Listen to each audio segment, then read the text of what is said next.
Hi hello friends, welcome back to my channel. எல்லாருமே எப்படி இருக்கீங்க? நாங்கள் எல்லாருமே ரொம்ப சூப்பராக இருக்கோம். வழக்கம் போல் எப்போ பார்த்தாலும் மஞ்சக்காடையே காட்டிகிட்டு இருப்பேன்னு நினச்சிடாதீங்க. இன்றைக்கி உங்களுக்கு போர் அடிக்கும் தான் வேறு மாதிரியான ஒரு விலாகோட நான் இன்றைக்கி வந்திருக்கேன். என்னடா இவ்வளோ நாள் மஞ்சளாக தான் காட்டிகிட்டு இருப்பா, இன்றைக்கி என்ன காடு மலையெல்லாம் ஏறிட்டு இருக்காளேன்னு பார்க்குறீங்களா? எங்கள் வீடு பார்த்தீங்கன்னா சுற்றியும் ஃபாரஸ்ட் ஏரியா தான் அதிகமாக இருக்கும். அதனால் ஃப்ரீ டைமில் இந்த மாதிரி தான் அங்கே இங்கேயும் ஏறுறதும் இறங்குறதுமா தான் இருக்கும். வந்ததுக்கப்புறம் தான் தோணுச்சு, ஐயோ வீட்டிலே இருந்திருந்துருக்கலாமோ, எதுக்குடா வந்தோம் அப்படிங்கிற மாதிரி தோணுச்சு. சுத்தமாக ஏறவே முடியல, சரிக்கு கீழே விழுற மாதிரி இருந்துச்சு. மேலே இருந்து பார்க்கும்போது இந்த வியூ பாயிண்ட் ரொம்ப அழகாக இருந்துச்சு. அதுதான் நான் உங்களுக்கு ஷேர் பண்ணியிருக்கேன். வீட்டில் நாம் ஏதாச்சும் பேசினா போதும், அதை பிடிச்சி காதில் நல்லா கேட்டு வச்சுட்டோம். மாமா வாமா, அன்னைக்கு சொன்னியே வாமா போகலாம், இன்றைக்கி ஃப்ரீயாக தானேம்மா இருக்கிறோம், வாமா கூட்டிகிட்டு போமா, எங்களையும் கூட்டிகிட்டு போமான்னு கெஞ்சுறது. அது அந்த கதை பேசுகிற டைம் எப்படியாவது உட்காந்துட்டு இருந்து கதையை கேட்டுடுறது. என்ன ரீசனுக்காக இவ்வளோ தூரம் வந்திருக்கேன் அப்படிங்கிறது சொல்ல மறந்துட்டேன். ஈச்சம் குருந்தை எடுக்க தான் வந்திருக்கோம். ஈச்சம் மரம், ஈச்சம் பழம் இதெல்லாம் பார்த்துருப்போம். அந்த முள் மரத்துக்கு அடியில் பார்த்தீங்கன்னா ஈச்சம் குருத்து இருக்கும். ஈச்சம் குருத்துன்னு சொல்லுவாங்க, ஈச்சம் சோறுன்னு சொல்லுவாங்க. ஒவ்வொரு ஊரில் ஒவ்வொரு ஸ்லாங்கில் சொல்லுவாங்க. அது எடுக்கிறதுக்கு தாங்க வந்திருக்கோம். நாங்கள் மட்டும் வந்தது இல்லாமல் சொல்லுவாங்கள்ல ஒரு பழமொழி, எலி தான் காயுதுன்னா எலி புழுக்க ஏன் காயுதுங்கிற மாதிரி நாங்களே கஷ்டப்பட்டு இவ்வளோ தூரம் ஏறி வந்தோம். இந்த பயப்புள்ள பாருங்கள், வீட்டில் இருக்காமல் எங்கள் கூட ஏறி வந்துட்டாங்க. ஏறி வந்த எங்களுக்கே அவ்வளோ தண்ணி தாகம். பாவம் இவனுக்கு எவ்வளோ தண்ணி தாகம் இருக்கும்னு சொல்லிட்டு பாவம் பார்த்து இவனுக்கு தண்ணி கடகடன்னு ஓப்பன் பண்ணி கொடுத்தா குடிக்கவே மாட்டேங்கிறாரு. ரொம்ப தான் பிக்கப் பண்ணிக்கிறான். அதுக்கப்புறம் ஊற்றி கொடுத்த தண்ணியை மூஞ்சிலே அடிச்சு விட்டுட்டோம். வேணும்னா குடிடா, இல்லைனா போடா அப்படின்ட்டு. அதுக்கப்புறம் அவன் பாட்டுக்கு கிளம்பிட்டான். கொஞ்ச நேரம் எங்கே போனானே தெரியல, திரும்பவும் ஜாயின் ஆகிட்டான் எங்கள் கூட.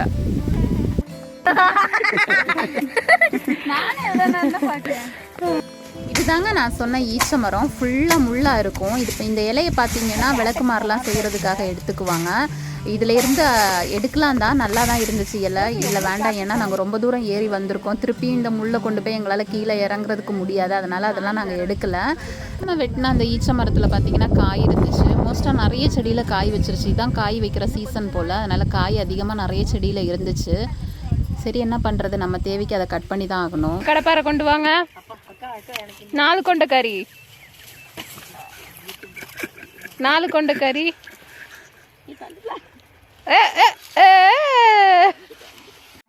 இப்போ எதுக்குப்பா இவ்வளோ காடு மலையெல்லாம் ஏறி இவ்வளோ சிரமப்பட்டு இதை எடுக்கிறதுக்காக வந்திருக்கீங்க, இவ்வளோ உங்களுக்கு கஷ்டம் தேவையா அப்படின்லாம் மைண்டில் நினைப்பீங்க. இது எதுக்கு நாங்கள் எடுக்க வந்தோம் அப்படின்னா, எங்கள் மாமியார் வீட்டில் இது ஃபாலோ பண்ணுவாங்க. நானுமே டெலிவரி ஆன டைமில் எனக்குமே இது கொடுத்தாங்க. இப்போ நம்ம வீட்டில் குட்டி பாப்பா பிறந்திருக்கான். அந்த பாப்பாவோட அம்மாக்காக தான் நாங்கள் இவ்வளோ தூரம் ஏறி வந்தோம். இந்த ஈச்சம் கொடுத்து பார்த்தீங்க அப்படின்னா, டெலிவரி ஆன ஒரு 10 days தாண்டினதுக்கப்புறம் சாப்பிட்டோம் அப்படின்னா நம்ம வயிற்றில் இருக்கிற தேவையற்ற அந்த கழிவுகள் இதெல்லாமே வாஷ் அவுட் ஆகி வந்துடும். ஸோ அதுக்காக தான் இந்த ஈச்சம் கொடுத்து நாங்கள் எடுக்கிறதுக்காக வந்திருக்கோம். நானுமே கவின் ஷனா டெலிவரி ஆனதுக்கப்புறம் இதை நான் எடுத்துக்கிட்டேன். நல்ல டேஸ்ட்டாக இருக்கும், ஆனால் பத்தவே பத்தாது. ஏன்னா குருத்ததில் ரொம்ப கம்மியாக தான் இருக்கும். முடிஞ்ச வரைக்கும் முள்ளெல்லாம் ஓரளவுக்கு கட் பண்ணி குருத்தை எடுத்துட்டோம். அந்த குருத்தை எடுக்கிற டைமில் கொஞ்சம் குருத்தெல்லாமே செதறிச்சு. அதை தான் வாங்கி சாப்பிட்டுட்டு இருந்தோம்.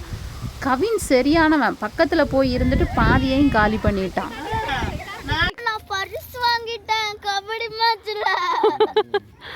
ஒரு வழியாக அந்த குருத்தை நாங்கள் எடுத்துட்டோம். இது இவ்வளோத்துலேயும் நிறைய இருக்கும்னு நினைக்காதீங்க. வெறும் ஒரு வாய் அளவுக்கு தான், ஒரு வாய்க்கு கூட பத்தாது. அந்த அளவுக்குலேருந்து ரொம்ப கம்மியாக தான் இருக்கும். நீங்கள் பார்த்தீங்கல்ல ஜனத்தொகை எவ்வளோன்னு. இப்போ எங்கள் எல்லாருக்குமே தேவைப்படும். அதனால் இந்த ஒரு குருத்து பத்தாது. திரும்பவும் 2-3 மரம் பார்க்குறதுக்காக திருப்பியும் நடக்க ஆரம்பிக்க போகிறோம். இந்த குருத்து இருந்த இடத்த பார்த்துடலாமா? பார்த்தீங்களா எப்படி இருக்குன்னு? இவ்வளோ ஆழத்தில் தான் அந்த குருத்து இருந்திருக்கு. ஒரு டேஸ்டான ஒரு பொருளை இவ்வளோ முள்ளு கடையில் கொண்டு போய் படைச்சிருக்காரு பாருங்க கடவுள். அதையுமே நம்ம விட்டு வைக்கிறதில்ல. எவ்வளோதான் முள் குத்துனாலும் பரவாயில்ல, நான் அதிலேருந்து ஒரு மருந்து கண்டுபிடிச்சி அதை எடுக்கிறதுக்காக வந்திருக்கோம் பாருங்கள். இப்போ அடுத்தது கிளம்பியாச்சு. முதலையாவது ஏறி வந்தோம், இப்போ இறங்குற மாதிரி போயிட்டுருக்கோம். ஃபுல்லாக சர்க்கஸ் தான் விட்டுட்டு போக வேண்டியதாக இருக்குது. இதுக்கு மேலே நடக்க முடியல. அதனால் தயவு செஞ்சு எங்களுக்கு 4-5 குச்சி அறுத்து கொடுத்துருங்க, அதை வச்சாது நாங்கள் ஊனி கீழே வந்துடுறோம் அப்படின்னோம். அதனால் வீட்டில் குச்சி வெட்டி ஒவ்வொருத்தருக்கும் ஒவ்வொரு குச்சி தந்துட்டாங்க. நீங்கள் மட்டும் கஷ்டப்பட வேணாம், நாங்களும் கஷ்டப்படுறோன்னு சொல்லிட்டு கால் வந்துருச்சு. அவங்க அண்ணாவும் அண்ணியும் மேலே வந்துட்டு இருக்காங்க. இப்போ அவங்களுக்கு சிக்னல் பாருங்கள், எங்கள் பிள்ளைங்க எப்படி கொடுக்குறாங்கன்னு.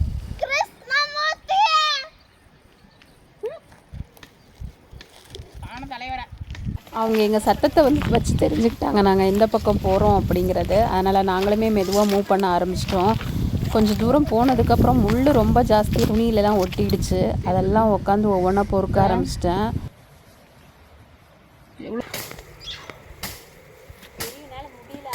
ஈவினிங் ஆகிடுச்சு. நாங்கள் இவன் கிளம்பிட்டான் அப்படின்னு நினச்சோம். ஆனால் பாருங்கள் இன்னும் கிளம்பாமல் எங்கள் கூடயே தான் சுற்றிட்டு இருக்கான். அப்பா இப்போ தாங்க ஓரளவுக்கு பெரிய மரம் கண்ணில் சிக்கிச்சு. எவ்வளோ ஒரு புதரில் நின்றுட்டுருக்கு பாருங்க. சரியான முள்ளுங்க. தலையிலலாம் குத்திருச்சு. என்னோடய தலையில் ஒரு முள் பார்த்தீங்கன்னா ஒடிஞ்சு அப்படியே உக்காந்துருச்சு. இருக்க வலி மட்டும் எடுத்துகிட்டு இருந்துச்சு. அப்புறம் மெதுவாக கை வச்சு பார்த்தா முள் தலையில் இருந்துச்சு. உருவி எடுத்தால் ஒரு நகைக்கண் சைஸுக்கு இருக்கு முள். ரொம்ப சிரமப்பட்டு தான் எடுக்க வந்தோம்.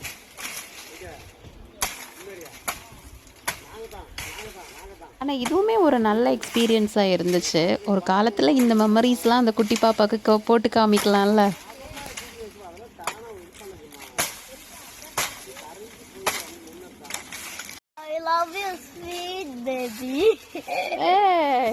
வெட்டி போட்ட இலை எல்லாம் இங்கே இருக்கு. சுற்றி இருக்கிற முள் அதோட கிளைகள் எல்லாமே கொஞ்சம் கொஞ்சமாக ஒடிச்சிட்டோம்.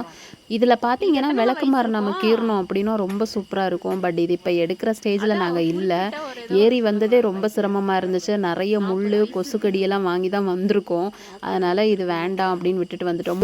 ஒரு வேலை நடந்துட்டுருக்கு. நான் வந்து ஃபஸ்ட்டு கையில் ஏந்தி எடுத்துகிட்டு வந்துட்டு இருந்தேன் குருத்து. அதை வந்து குத்துதுன்னு சொல்லிட்டு என்ன பண்ணேன், ஒரு இடத்துல வச்சுட்டு நாங்கள் பாட்டுக்கு இங்கே இதில் கான்சென்ட்ரேட் பண்ணிகிட்டு இருந்தோம். ஆனால் மேடம் அதுக்குள்ளாலே கையை விட்டு அதை ஃபுல்லாக நோண்டி எடுத்து சாப்பிட்டுட்டாங்க. இது எப்போ கண்டுபிடிச்சோன்னா வீட்டில் போய் பார்க்கும்போது தான் கண்டுபிடிச்சோம். சுத்தமாக அதில் எதுவுமே இல்லை. அதை தான் தூக்கிட்டு நடந்து வந்துட்டு இருந்திருக்கிறேன். அக்கா நல்லா சாப்பிட்டு முடிச்சுட்டு கொஞ்சம் கூட சாப்பிடாத மாதிரியே நின்றுட்டுருக்கேன். இப்போ பாருங்கள் அதை வெத்தாதான் வச்சுட்டு நின்றுட்டுருக்கோம். வீட்டுக்கு வந்ததுக்கு அப்புறம் தான் தெரிஞ்சிச்சு அந்த குருத்தில் ஒன்றுமே இல்லை அப்படிங்கிறது. சவுண்டு கேட்குது.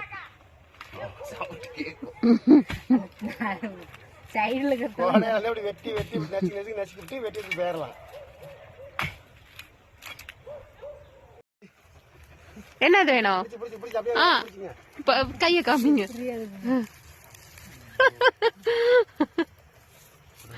குருத்து எடுக்கிற டைம்ல ஏதாவது நல்ல குருத்து அதுலேருந்து கொட்டுறதையெல்லாம் மேலே இருந்து தூக்கி போட்டுட்டு இருந்தாங்க. அதெல்லாம் கேட்ச் பிடிச்சி சாப்பிட்டுட்டு இருந்தோம். பிள்ளைங்க 3 பேரும் அவங்க ஒரு பக்கத்தில் உட்காந்துட்டு இருந்தாங்க.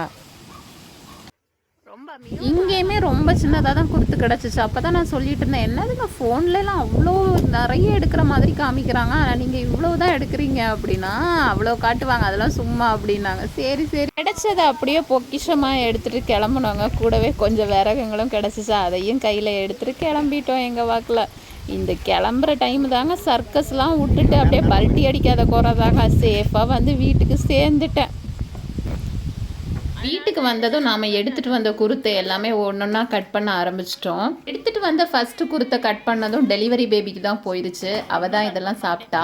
எங்களுக்கு என்ன தெரியுமா கொடுத்தாங்க, இந்த ஒதுக்கப்பட்ட ஆடு மாடுகள்லாம் சாப்பிடுவாங்கல்ல, அந்த ஓலையில் ஓரமாக கொஞ்சமாக கொடுத்துருக்கோம். அதெல்லாம் நாங்கள் உட்காந்து கடிச்சிட்டு இருந்தோம். நீங்கள் பார்த்தீங்கனாலே தெரியும் பாருங்கள், வெறும் தண்டை உட்காந்து மென்னுட்டு இருந்தோம். இப்போ அதை விட்டுட்டு 2வது குருத்தை கட் பண்ண போகும்போது தான் இந்த கோயிலெல்லாம் தேங்காய் உடச்சா போய் பொறுக்குவோம்ல, அது மாதிரி பொறுக்கிட்டோம். இது அதெல்லாம் காமிச்சேன்னு வச்சுக்கோங்களேன், நீங்க பயந்தே போயிருவீங்க. அதனால காமிக்க முடியல வீடியோல எங்களால. ஒரு சத்தத்தோட கத்தி கூச்சலிட்டு எடுத்தோம் தெரியுமா. கவினப்பா வேற சத்தம் சத்தம் சத்தம் அப்படின்னாங்க. ரொம்ப ஜாலியா இருந்துச்சு. நல்ல ஒரு எக்ஸ்பீரியன்ஸ் கிடைச்சு. இது எல்லாமே ஒரு குட் மெமரிஸா இருக்க போது. கண்டிப்பா இந்த vlog என்ஜாய் பண்ணியிருந்திருப்பீங்க. மீண்டும் இன்னொரு vlogல உங்க எல்லாரையும் மீட் பண்றேன். until take care, bye bye, see you all, thanks for watching.